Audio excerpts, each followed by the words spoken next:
শেখ হাসিনা সরকারের আমলে শিক্ষা ক্ষেত্রে বাজেট সবসময় বাড়তে থাকে, কখনো শিক্ষা ক্ষেত্রে বাজেট কমতে দেখেনি। আর এই বাজেটটি সবচেয়ে কম ঘাটতির বাজেট।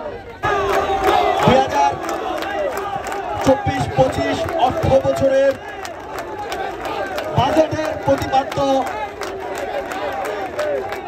সুখী, সমৃদ্ধ, উন্নত স্মার্ট বাংলাদেশের লক্ষ্যে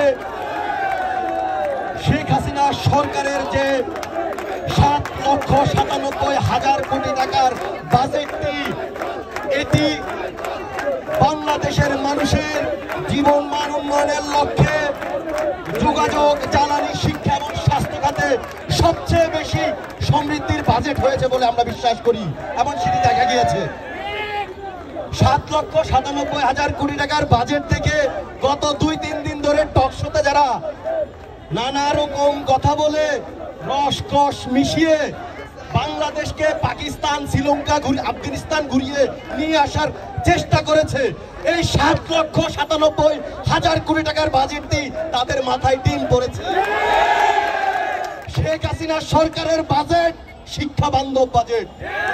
শেখ হাসিনা সরকারের বাজেট যোগাযোগ ব্যবস্থার জন্য বাজেট, জ্বালানি খাতে উন্নয়নের জন্য বাজেট।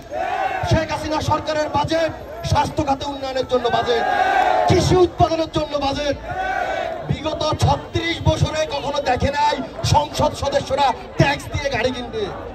25% ট্যাক্স লাগবে সংসদ সদস্যদের গাড়ি কিনতে। এটাই শেখ হাসিনার বাজেট, এটাই শেখ হাসিনার সরকারের বাজেট। ওরে কেউ কেউ বলে বাংলাদেশ নাকি মন নিয়েছে আফগানিস্তান হয়ে পাকিস্তানের উপর দিয়ে শ্রীলঙ্কায় চলে যাবে।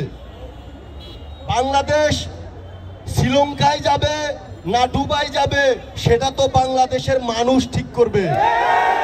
বাংলাদেশ কোথায় যাবে, শেখ হাসিনার হাতে যতদিন বাংলাদেশ থাকবে ততদিন বাংলাদেশ উপমহাদেশ ছাড়িয়ে এশিয়ার সবচেয়ে ভালো, উন্নত, সমৃদ্ধ দেশের খাতায় নামবে।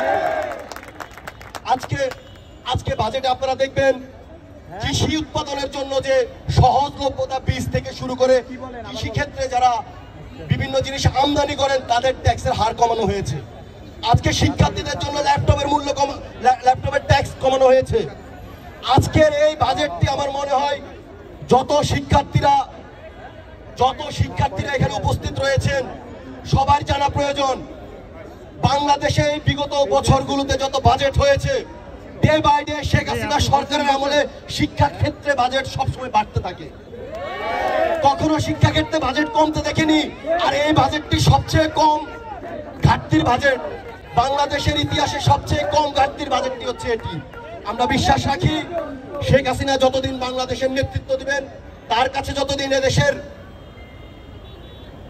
পথ চলার চাবিকাঠি থাকবে, ততদিন বাংলাদেশের মানুষ উন্নত, সমৃদ্ধ, সুখী, স্মার্ট বাংলাদেশের পথে এগিয়ে যাবে ইনশাআল্লাহ। আজকের এই উত্তপ্ত গরম